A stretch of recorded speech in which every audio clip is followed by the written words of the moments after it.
नमस्कार, बहुत बहुत स्वागत है आप सभी का हेल्थ लाइफ में। मैं हूं आपके साथ नेहा मल्होत्रा। हमारे साथ स्टूडियो में मौजूद हैं child specialist doctor Dinesh Mittal.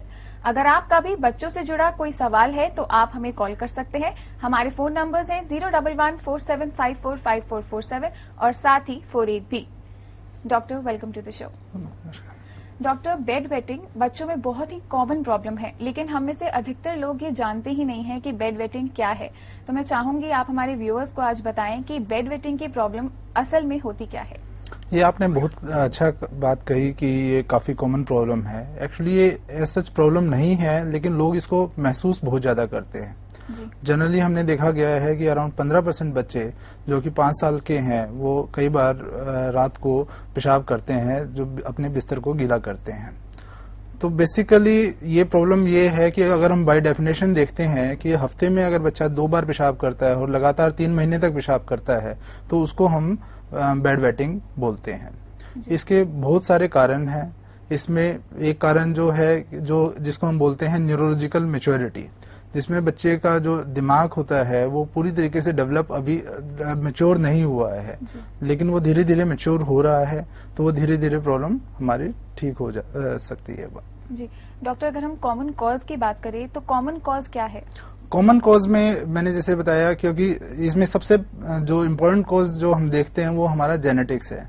ज्यादातर देखा गया है कि जो बच्चे के मम्मी या पापा में भी ये प्रॉब्लम अगर मान लिया पहले हुई है, बचपन में अपने हुई है, तो हो सकता है बच्चे में भी ये हो। जी। उसके अलावा जो कारण है उसमें न्यूरोलॉजिकल मैच्योरिटी है। कई बार ऐसा होता है कि एक हमारा हार्मोन होता है वेसोप्रेसिन जिसको हम बोलते हैं, वो शाम के वक्त जो है बच्चे को सनसेटिंग के टाइम पे वो रिलीज होता है। कुछ बच्चों में वो रिलीज नहीं हो पाता है, तो उसकी वजह से भी ये प्रॉब्लम बढ़ जाती है। जी। और डॉक्टर, अगर हम सिम्टम्स की बात करें तो कॉमनली कौन कौन से ऐसे सिम्टम्स पाए जाते हैं? सिम्टम्स तो देखो एक ही सिम्टम है जिसमें बच्चा बार बार बिस्तर गीला करता है, उसे पता नहीं चलता, उसका कंट्रोल नहीं होता, वो जानबूझ के गीला नहीं करता लेकिन उसका पेशाब निकल जाता है। जी। उसके अलावा लेकिन बेड वेटिंग के अलावा जो सिम्टम्स हम बच्चों में देखते हैं कि बच्चा अपने आप को गिल्टी फील करने लग जाता है, बच्चा अपने आप को दोषी मानने लग जाता है, पेरेंट्स भी उसको दोष देना शुरू कर देते हैं, उससे वो डिप्रेशन में जा सकता है। तो ये सारे सिम्टम्स जो हो सकते हैं कि वो बेड वेटिंग की वजह से हो। ऐसा बेड वेटिंग के कोई सिम्टम्स ऐसा नहीं है। बेड वेटिंग का तो सिर्फ एक ही सिम्टम है जो कि बच्चा बिस्तर गीला करता है। जी व्यूअर्स, अगर आपका भी कोई सवाल है बच्चों से जुड़ा तो आप हमें कॉल कीजिए। हमारे फोन नंबर्स हैं 01147545447 और साथ ही 48। डॉक्टर, इसमें बेड वेटिंग में कोई टेस्ट होते हैं? कैसे एग्जामिन किया जाता है कि बच्चे को इस तरह की कोई प्रॉब्लम है? जैसे मैंने कहा, ये तो हमारा एक क्लिनिकल सिम्टम है। अगर हम डेफिनेशन वाइज हम देखते हैं, बच्चा अगर एक हफ्ते में कम से कम 2 बार बिस्तर गीला करता है और लगातार 3 महीने तक गीला करता है तो इसको हम बेड वेटिंग बोलते हैं। बेड वेटिंग बेसिकली हमारी 2 तरीके की होती है। एक होती है जैसे हमारी प्राइमरी बेड नॉक्टर्नल एनेरेसिस, जिसको हम प्राइम बोलते हैं। इसमें बच्चा शुरुआत से जब से पैदा हुआ है तभी से बच्चा बिस्तर गीला करता है, बीच में उसको कभी ठीक नहीं हुआ है। एक होती है हमारी जो सेकेंडरी बेड वेटिंग, जिसमें हमारा बच्चा कम से कम 6 महीने तक हमारा ठीक हो जाता है। ऐसा टेस्ट इसको डायग्नोज करने के लिए कोई टेस्ट नहीं है, लेकिन इसके अलावा बहुत सारी चीजों की वजह से बच्चा जो बिस्तर गीला करता है उसको हमें डिफरेंशिएट करने के लिए हमें टेस्ट कराने पड़ सकते हैं। जैसे अब कई बार बच्चे के पेशाब की थैली के अंदर अगर मान लिया प्रॉब्लम है तो भी बच्चा बेड गीला कर सकता है, तो उस चीज के लिए हम यूरोडायनेमिक स्टडीज होती हैं वो हम करवा सकते हैं, अल्ट्रासाउंड हम करवा सकते हैं। तो ये सब टेस्ट उससे अलग बीमारियों को डायग्नोज करने के लिए हम करा सकते हैं। जी डॉक्टर, इसका कोई सेल्फ ट्रीटमेंट भी है क्या? कोई सेल्फ केयर है जो हम घर पे कर सकते हैं? इसका सबसे बड़ा, मैं पेरेंट्स को, हर एक पेरेंट्स को मैं ये बोलूंगा कि मैंने जनरली देखा है अपने पेशेंट्स के अंदर कि ज्यादातर जो पेरेंट्स होते हैं बच्चे को डांटना शुरू कर देते हैं या बच्चे को उसके ऊपर दोष मढ़ना शुरू कर देते हैं। जी। तो कृपया करके वो ना करें, वो बिल्कुल ना करें, क्योंकि इसमें बच्चे का दोष नहीं है। सेल्फ ट्रीटमेंट में ये कर सकते हैं कि बच्चे को जैसे शाम के वक्त अराउंड सनसेटिंग के बाद कम से कम हम पानी पिलाएं, या लिक्विड्स कोई भी पानी जो है कम से कम हम पिलाएं। जी। उसके अलावा बच्चे को हर 2 या 3 घंटे के अंदर बच्चे को उठा के हम पेशाब करवाएं। जी। मेनली ये हमारा जो है सेल्फ ट्रीटमेंट है।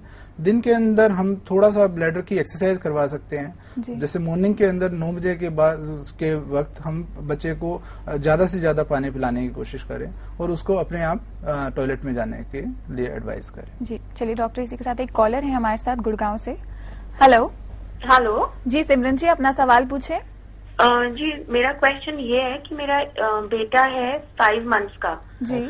वो मेरा फीड उसने बिल्कुल छोड़ दिया है जी। मेरी फीड लेते ही या तो वो वॉमिटिंग करता है या लूज मोशन करता है, तो उसके अलावा मैं उसको और क्या दे सकती हूँ? जी देखिए सिमरन जी, बच्चे ने फीड छोड़ दिया है तो इसका मतलब मुझे ये लग रहा है कि बेसिकली फीड आपने बच्चे को कंटिन्यूअसली नहीं कराया है। अब हमारे पास ऑप्शन ये है कि आप अपना फीड करा पा रही हैं, अभी भी आपका फीड आ रहा है या नहीं आ रहा। अगर अभी आ रहा है तो आप प्लीज उसको अपना ही फीड कंटिन्यू करिए। अगर आपका फीड नहीं आ रहा है तो हमारे पास काफी सारे फॉर्मूला फीड्स हैं जो कि हम दे सकते हैं। 6 महीने तक हमें मिल्क ही देना होता है। 6 महीने के बाद हमें सेमी सॉलिड समय शुरू करना होता है, जैसे हमारी खिचड़ी हो गई है या दाल हो गई है, इस तरीके की चीजें हम शुरू कर सकते हैं। जी डॉक्टर, अगर मैं यहाँ डाइट की बात करूँ तो जब बच्चे को इस तरह की कोई प्रॉब्लम होती है, जैसे कि उसे बेड वेटिंग की प्रॉब्लम है, तो ऐसे में कुछ स्पेशल डाइट देनी चाहिए? देखिए डाइट एज सच स्पेशल नहीं है, लेकिन लिक्विड्स का इसमें, क्योंकि इस टाइम पे मैं आपको जैसे पहले भी बताया है कि बच्चे को एक जो अर्जिनिन वेजोप्रेसिन नाम का एक हार्मोन होता है जो कि शाम के टाइम पे रिलीज होता है और वो हमारे पेशाब को कम करने में मदद करता है ताकि रात को पेशाब ना हो। अब इन बच्चों में हो सकता है कि वो हार्मोन कम रिलीज हो रहा हो, तो उसके लिए हमें शाम के बाद लिक्विड्स हमें मिनिमम करने होते हैं। बेसिकली यही हमारा डाइटरी मॉडिफिकेशन है। जी। और डॉक्टर, अगर हम ट्रीटमेंट की बात करें तो इसका क्या ट्रीटमेंट है? ट्रीटमेंट देखिए काफी सारे हैं। बेसिकली ऐसा देखिए, मैंने आपको पहले भी बताया है कि ये डिलेड डेवलपमेंट है। काफी सारे बच्चे जो हमारे अराउंड 15% बच्चे 5 साल पे हमारा रात को बिस्तर गीला करते हैं, वही बच्चे 10 साल पे अराउंड 8% बच्चे हो जाते हैं अपने आप बिना किसी ट्रीटमेंट के। तो ये ज्यादातर प्रॉब्लम जो है सेल्फ रिजोल्विंग है। इसमें हमें बच्चे का कॉन्फिडेंस गेन करना बहुत ज्यादा जरूरी है। पर लेकिन इसका ट्रीटमेंट, सारा का सारा ट्रीटमेंट हमारा बच्चे के साइकोलॉजिकल इम्पैक्ट को कम करने के लिए है कि बच्चा डिप्रेशन में ना जाए। उसके लिए आप सपोर्ट करिए बच्चे को।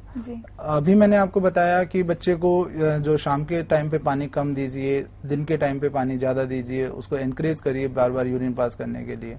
सेकंड जो ट्रीटमेंट होता है वो हमारा एक अलार्म सिस्टम होता है, जिसमें हम बच्चे के अंडरवियर पे एक अलार्म लगा देते हैं। जैसे उसका फर्स्ट ड्रॉप रिलीज होता है तो वो अलार्म बज जाता है, बच्चे को जगा देता है और बच्चा जाके यूरिन पास कर लेता है। इसके भी हमारी बहुत हाई सक्सेस रेट्स होती हैं। तो ये आप अपने डॉक्टर से कंसल्ट कर सकते हैं कि बच्चे को अगर काफी प्रॉब्लम है तो आप अलार्म लगा सकते हैं। अगर ये सब ट्रीटमेंट हमारे फेल हो जाते हैं, अगर इस या किसी वजह से नहीं इंस्टीट्यूट कर सकते हैं, तो कुछ ऐसे मेडिसिन भी होती हैं जो हम शाम के वक्त दे सकते हैं और उससे हमारा बच्चा कुछ हद तक कंट्रोल हो सकता है। जी डॉक्टर, अगली कॉलर है दिल्ली से। हेलो। हेलो जी पूनम जी, अपना सवाल पूछे। हाँ जी, मेरी बेटी है 5 साल की जी। तो उसको अभी तो 2 महीने पहले उसको थोड़ा पीलिया की शिकायत बताई थी, तो उसको लीवर की मतलब खा पी नहीं पा रही थी कुछ भी, जो भी खाती थी उल्टी लेती थी। तो उसकी लीवर की दवाइयाँ भी चलाई हैं, लेकिन अभी ठीक हो गई थी, फिर दोबारा से ऐसे करने लगी है। तो उसको क्या दें? नहीं, कितने दिन पहले था? बेटा है 2.5 साल का बेटा है, मैं उसकी स्पीड छुड़ाना चाहती हूँ, उसके लिए बताइए। पीलिया कितने दिन पहले हुआ है? ये करीब कोई 1-1.25 महीने पहले। 1 अभी पीलिया ठीक है बिल्कुल? हाँ जी अब ठीक है, लेकिन अभी भी खाते में उकाइयां लेती है, जैसे उल्टी आ रही है वैसे करती है। अच्छा, ये बीच में बच्चे ने कभी खाना शुरू किया था या शुरुआत से जब से पीलिया ठीक हुआ है तब से बच्चा खा नहीं रहा है? नहीं, पहले नहीं खाती थी, लेकिन अब बीच में जैसे ठीक हुआ था तब, जब ठीक हो गया था तो खाने लग गई थी। जी। आपने कुछ एंजाइम्स के टेस्ट कराए थे, SGOT, SGPT वगैरह कितना है उसका बता सकते हैं? LFT कराया था चेक। उसमें एक एंजाइम्स होती हैं SGOT, SGPT, वो कितना है बता सकते हैं आप? काफी बढ़ा हुआ है अभी भी? एक तो आया था इसका कुछ 1300 के करीब कुछ आया था। और हाँ जी ठीक है। एक्चुअली देखिए, अब ये जो बता रहे हैं बच्चा 5 साल का है और इस बच्चे को पीलिया है, तो हो सकता है पीलिया हमारे कई तरीके के होते हैं, जिसमें हमारा वायरल हेपेटाइटिस मेन होता है।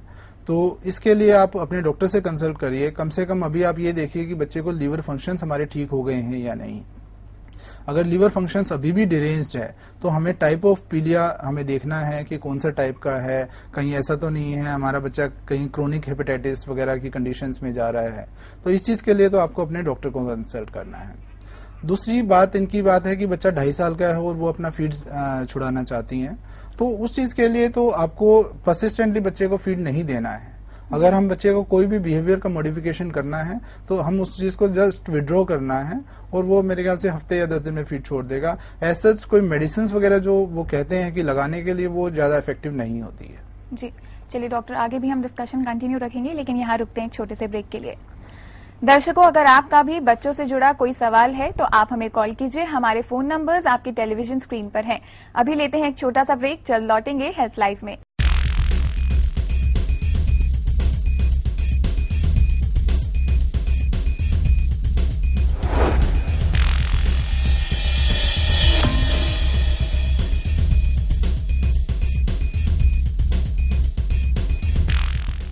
ब्रेक के बाद हेल्थ लाइफ में एक बार फिर आप सभी का स्वागत है।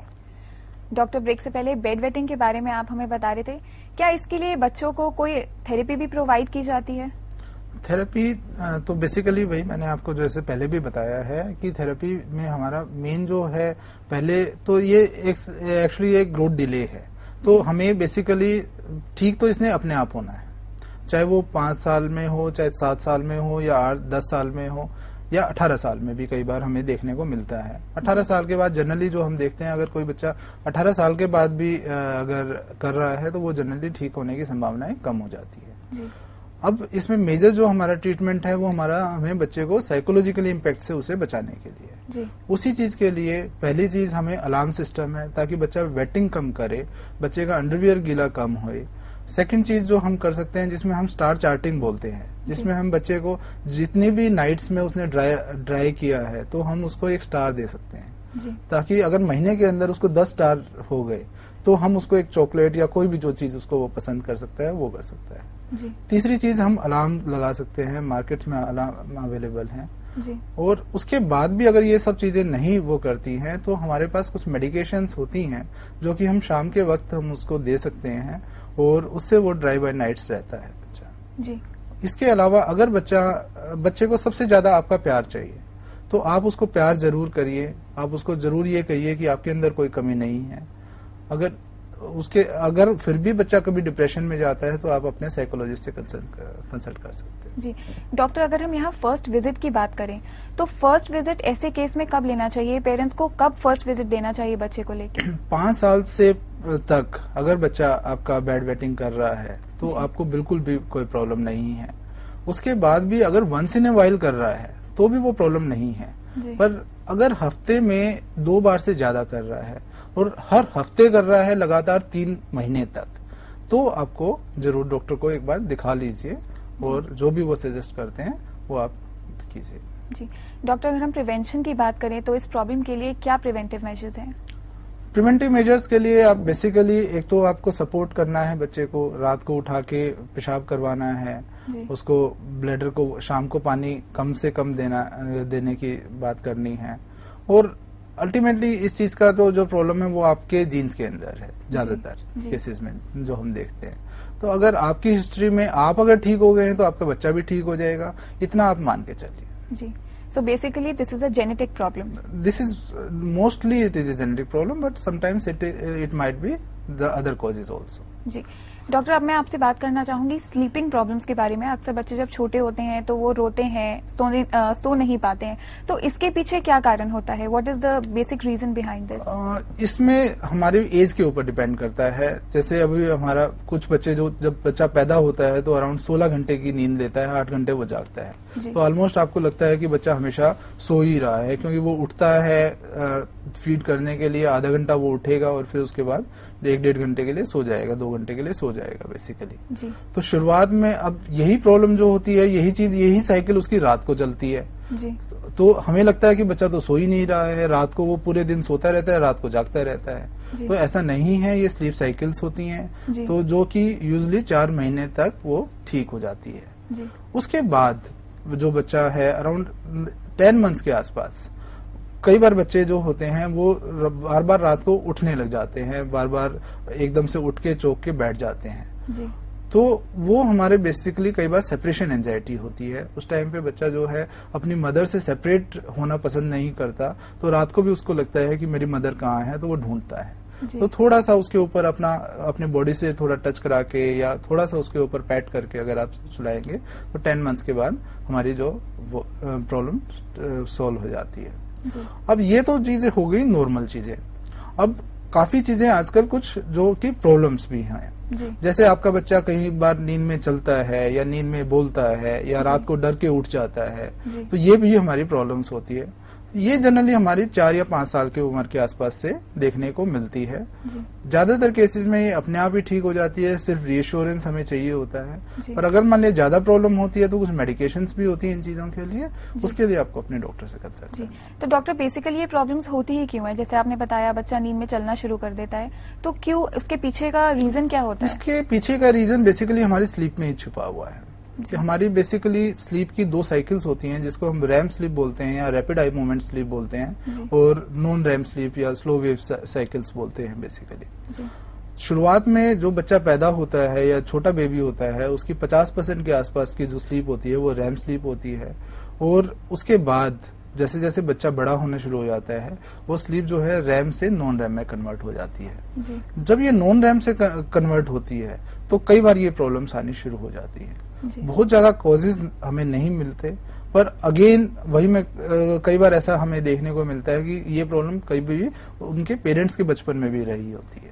जी, तो डॉक्टर कई बार ऐसा होता है कि पेरेंट्स निग्लेक्ट कर देते हैं, अगर बच्चा नहीं सोता है तो वो उनको लगता है कि बहुत छोटी सी प्रॉब्लम है, शायद वैसे ही नहीं सो रहा है। तो ऐसे में कोई खास तौर पे साइंस और सिम्टम्स ऐसे होते हैं जिससे कि पेरेंट्स को पता लगा पाए?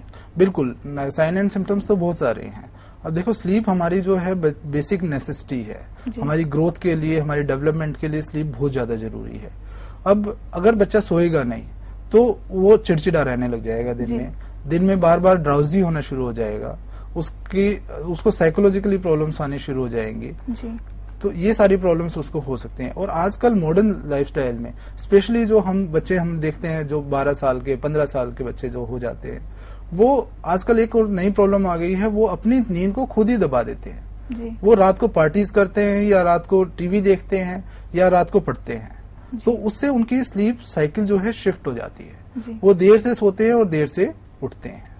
तो ये भी आजकल एक प्रॉब्लम आजकल जो देखने को ट्रेंड काफी ज्यादा मिल रहा है। जी डॉक्टर, अगर हम अर्ली स्टेज की बात करें, जैसे न्यूबॉर्न बेबी ले लें या फिर हम 3 to 4 इयर्स के अगर एज ले लें, तो ऐसे में क्या स्लीपिंग पोजीशंस भी मैटर करते हैं? हाँ, अर्ली पोजीशन में बेसिकली कई बार हमें ऐसा देखने को मिला है कि जैसे स्पेशली हमारे वेस्टर्न कंट्रीज के अंदर बच्चे को पेट के बल सुलाते थे, तो उस टाइम पे हम उनकी कोट डेथ्स काफी बढ़ गई थी। तो क्योंकि बच्चे का जो हेड है उस पर शुरुआत में कंट्रोल नहीं होता, तो हमेशा कम से कम आप पेट के बल ना सुलाएं, या तो आप बैक पे सुलाइए या साइड में सुलाइए बच्चे को।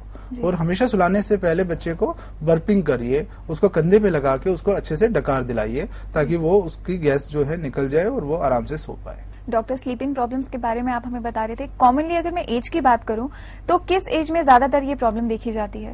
ये ज्यादातर प्रॉब्लम जो है हमारे 4 से 8 साल के बच्चे में ज्यादातर प्रॉब्लम्स देखी जाती है, जो कि हमारी स्लीप वॉकिंग है या नाइट टेरर्स है, जिसमें रात को बच्चा उठ जाता है या रात को बड़बड़ाने लग जाता है। तो ज्यादातर बच्चों में 4 से 8 साल की एज में हो जाती है प्रॉब्लम। जी डॉक्टर, अगले कॉलर हैं जम्मू से।